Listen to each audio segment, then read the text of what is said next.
At the memorial, they gather to honor, remember, and reflect. Almost as if I were touching him, touching Emmett himself.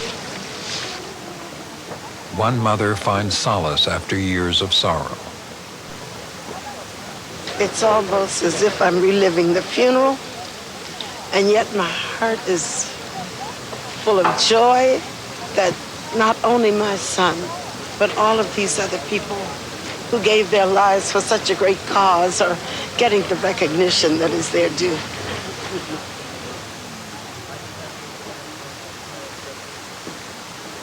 The names evoke the spirit of those who died in the fight against violence, hatred, and injustice.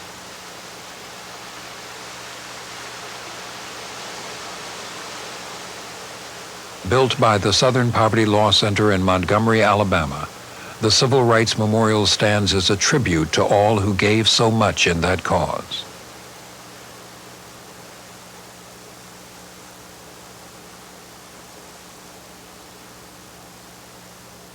And behind it are those who pay homage by carrying that great struggle forward. Because it's important for them to see that this is not just a bunch of fellas that decided to meet on the street in Decatur. They are the men and women of the Law Center, dedicated to seeking justice and fulfilling the promise of equality in America. For over 2 decades, the Southern Poverty Law Center has pursued the cause of the powerless whose human and civil rights have been violated. Many are too young to have been present in 1971 at the center's beginning in a 2-room office in Montgomery. But on the walls, they can still see the reminders of past campaigns. Reminders of those who had no other champions before the founding of the center. People like Beulah May Donnell, whose son was lynched by the Ku Klux Klan. Or Joanne Little, who was unjustly accused of murder. Or textile worker Nat Wilkins, whose health was knowingly sacrificed for corporate profits. Or teenagers who were sterilized by the state against their will. Morris Dees remembers the beginnings. We looked around at the kinds of problems that existed in the South. For an example, we had the Voting Rights Act, but we had very few blacks and low-income whites that could get in elected office in the legislature, in city councils, and school boards. In one of the first cases of its kind, the center took on the Alabama state legislature, which even in 1970 did not have a single African-American member. The white power structure had set up county-wide elections, which meant that the white majority could always defeat a black candidate. A successful suit by the Law Center forced the legislature to set up a system of electing members from each district separately. By 1980, there were 20 blacks in the legislature. Another prominent vestige of the Old South was to be found in the Alabama State Highway Patrol. The issue was the total exclusion of blacks from the state troopers. In the 37-year history of the state troopers, there had never been a black state trooper, much less a black captain or major or any high-ranking trooper. The troopers not only operated under a regime of racism, as the court called it, they also enforced a regime of racism throughout the state. In 1972, the Law Center sued the state and obtained an order mandating an end to discrimination. The first African-American trooper was sworn in a year later. But it was only the beginning of a 16-year struggle to gain compliance. Eventually, as it would in many other cases, the center carried the fight to the highest court. And I think the Supreme Court case told them that there was no escaping their responsibilities under the law, and that the time for compliance was now. Roll guys in and roll guys out! Roll guys in and roll guys out! The police have to set an example for the rest of society. If they don't reflect the community, they can't serve it. But the Law Center's legal work is not limited to seeking justice in the Deep South. In eastern Kentucky, many of the companies extracting coal have taken out much and given back little. The people suffer from poor housing and education, inadequate health care, and bad roads. The reason is a company-controlled tax structure that puts the major burden for human services on those least able to pay. The coal companies have contrived to avoid all but nominal taxes. One company paid less taxes on its 50,000 acres of land, the minerals, and its equipment than a miner paid on his house trailer and four-wheel drive truck. Through the courts, the Law Center has helped win millions of desperately needed tax dollars for some of Kentucky's poorest counties.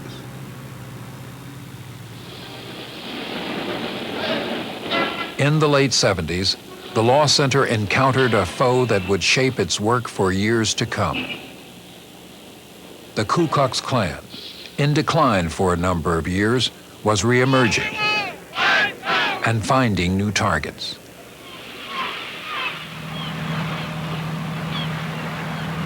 On the Texas Gulf Coast, Vietnamese refugees had been building a new life with few resources other than their own hard work.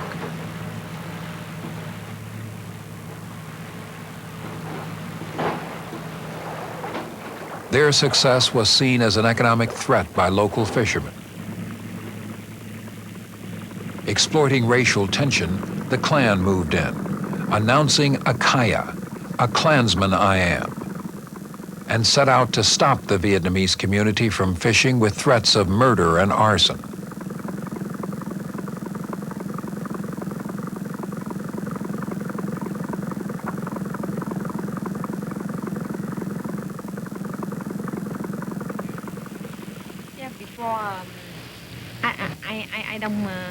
Mrs. Doy had survived years of violence in her native land, and now she faced it again. The man was, pointed a gun to her.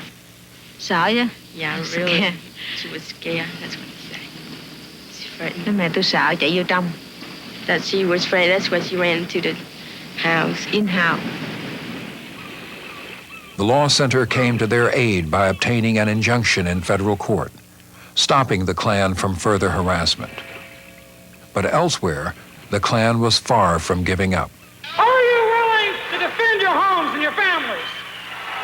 Are you willing to protect your kids and stop these crimes in our great schools?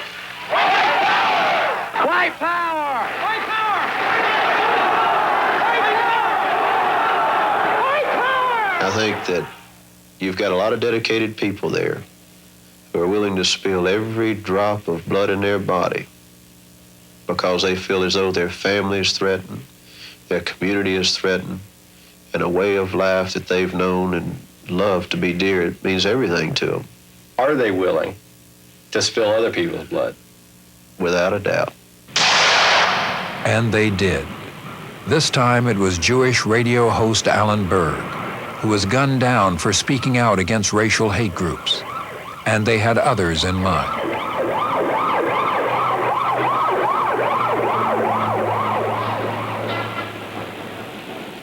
Bodyguards shielded the center's attorneys, but they could not protect the center itself. On the night of July 28, 1983, the center was firebombed. With information provided by the center's investigators, Joe Garner and two fellow Klansmen were charged and convicted of arson.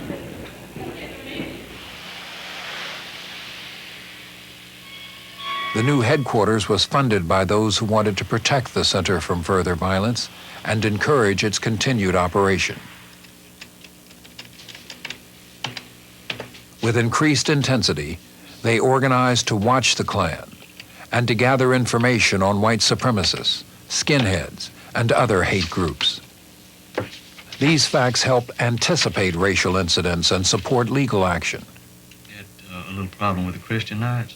Information is culled from public sources and an extensive network of informants. Underground stuff. He don't want anybody to know where he lives, but I happen to know his address.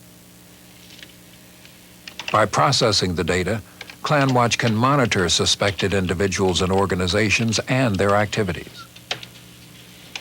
I'm always surprised at the number of calls that we get from people who say, I didn't realize the Klan was still a problem in this day and age, or how could this, murder of a Ethiopian man in Portland by skinheads be happening in 1988?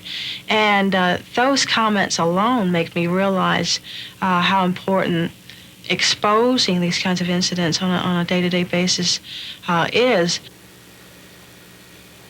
ClanWatch plays a leading role in exposing hate crimes across the country by providing intelligence to law enforcement agencies and information to the general public. But the center is equally committed to prevention through its innovative educational program called Teaching Tolerance. A biannual magazine is sent to more than 200,000 educators. Teaching kits, including specially produced videos and lesson plans, are being developed and sent to tens of thousands of elementary and secondary schools. The aim is to reach young minds before they become twisted by racial, ethnic, or religious bigotry. The materials suggest a variety of approaches for use by the classroom teacher. It made me feel good because it shows that all white people didn't treat black people the same way. That's what I would be scared of, is that all the black people think that all the white people are the same, that everybody's really racist in their hearts. When everybody combined at the end, it made me feel really good. Prejudice is going to live on forever. I mean, for the next 300 years, it would just be ongoing because, I mean, every family is raised up to hate another part of a different culture.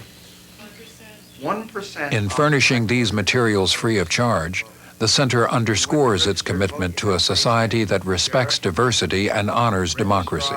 Who didn't want you to vote. You knew he didn't want you to vote. Educators themselves speak highly of the project. And I think the nice thing about those materials, they were put together in conjunction with classroom teachers, parents, students, and staff who put that together. So I think the kinds of ideas that they promote in those materials are the kinds of things that need to be used in the classroom. I think they're excellent materials to be used. It's an opportunity to make a difference in the next generation of people in this country and make a difference in what they think and feel about prejudice and racism. When racial violence does occur, the center's hard-hitting legal strike force stands ready to respond. The long-term goal is to curb the activities of hate groups and bring them to justice in the courts. The team's legal and investigative skills have proved effective weapons in combating the Klan and other white supremacist groups. Former United States Attorney Sam Curran, who prosecuted a criminal case in collaboration with the Law Center, remembers their work. They knew every fact and detail of their case. They interviewed witnesses, they re-interviewed witnesses, they tracked down all leads. I've never seen anything like it. I have never seen an effort put into a case like Morris Dees and Richard Cohen and this Law Center did in preparing for that first Klan trial in North Carolina. But that evidence that was found led a trail right back to this young man sitting right here. In Portland, Oregon, the center took on the leaders of the White Aryan Resistance, a nationwide racist organization. Its wrongful death civil lawsuit named Tom Metzger and his son John as co-conspirators in the murder of Mulugeta Sarah, an Ethiopian student. Kenneth Miski walked up behind him. He took that baseball bat and he slapped him beside the head. Full swing. A swing. Dees argued that the Metzgers had sent an agent to train the local skinheads to carry out acts of racial violence. On his knees, probably unconscious. Miski stood over him with that bat, stretched his legs out like this, and he came down on him twice, just like this, with such a force, just took the whole top of his head off. Metzger said, he's a small businessman. He got one of the most unusual businesses in the United States. But that business is making money on selling hate. In America, we have the right to hate, but we don't have the right to hurt. The jury agreed.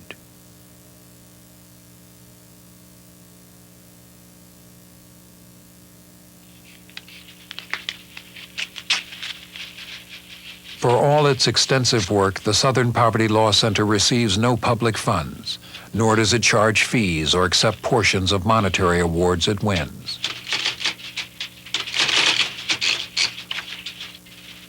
The center's activities are financed by individual citizens throughout the country who share its concerns and goals. It is with their support that the center's work has attained national prominence and attention. The Ku Klux Klan's violent history in the South is legendary. Our last story tonight is about that ideology and an Alabama lawyer, Morris Dees. Tonight, an unparalleled story of terror and courage. James Knowles was once a high-ranking member of the Klan. In recent years, the national media has begun to recognize what the Law Center's supporters already know, that their organization is at the center of fighting injustice, using legal means others have ignored or fear to apply. The location, Mobile, Alabama. The Klan wanted the message to get back to the black people of not just Alabama, but the whole United States, that we would not stand for a black person killing a white police officer and getting away with it. Their plan was to find a black man, any black man, and kill him. And we got in the gun, and then later that night, well, I tied the hangman's noose in Henry's car. Before the night was out, they found a victim, 19-year-old Michael Donnell, and went through with their plan. That's what we were doing. We were hunting. We were hunting black people. Throat cut, yeah, face battered, clothing disarray, wounds in the hands. That's your work. Yeah, it is. The two actual killers were eventually tracked down. James Tiger Knowles confessed and pleaded guilty. Henry Hayes was convicted of murder. The case of Michael Donnell might have been closed forever, but the trial caught the attention of a longtime legal foe of the Ku Klux Klan, Morris Dees, founder of the Southern Poverty Law Center. Dees felt that the Klan organization and its officers should be held responsible for the murder as well. The center sued the United Klans of America for damages on behalf of the victim's mother, Beulah May Donnell. I told him I'll ask God for strength, and he'll give it to me, and I'll let him know. So I did. I went through with it. After a 4.5-hour deliberation, all the Klansmen named in the suit were ordered to pay, along with the United Klans of America, $7 million in damages. It was a landmark decision. The United Klans was put out of business, and its leadership forced to pay damages. Though Klan assets amounted to but a fraction of the award, the Klan had to deed its national headquarters to Mrs. Donnell, a black woman. Reflecting on the case, Morris Dees has found in the experience lessons that transcend the verdict and bring meaning to what the Poverty Law Center is all about. I think one of the most memorable and dramatic moments that I've ever had in a courtroom was at the end of the Donnell trial. I'd finished my closing argument, the Klan lawyer had finished his, and James Knowles, one of the defendants, stood up and asked the judge if he could say something to the jury.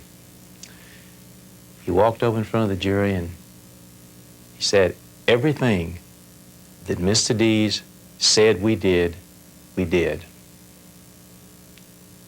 He said, "We did it at the direction of those Klansmen sitting right over there, those leaders." And then he turned to Mrs. Donnell. He said, "Miss Donnell, I've lost everything that I ever had in my life, my home, my family. I'm in prison for life. I'd like to ask you if you could find it in your heart to forgive me." And she kind of rocked back in her chair and looked at him in front of that jury and said, "Son, I've already forgiven you." There wasn't a dry eye in that courtroom at our council table, in that jury box, and even on the bench. This old woman who had lost her son, one of the most precious things in her life, was able to reach out to that teenage Klansman who himself a victim of racism and prejudice, and forgive him. It was a love that we hear so much about, but know so little of. Her words in that courtroom that day was a higher justice than that $7 million verdict from that jury. And I thought to myself, if that could be transcended out of that courtroom, that love, that understanding of people who are different from each other, if we could change the hearts and minds of people of all races and religions and cultures, both black and white and others in this country, if we could teach tolerance and understanding, then we might could prevent future Michael Donalds and prevent future killings like the skinheads did in Portland, Oregon. As long as hearts and minds need changing, the men and women of the Southern Poverty Law Center will do their part.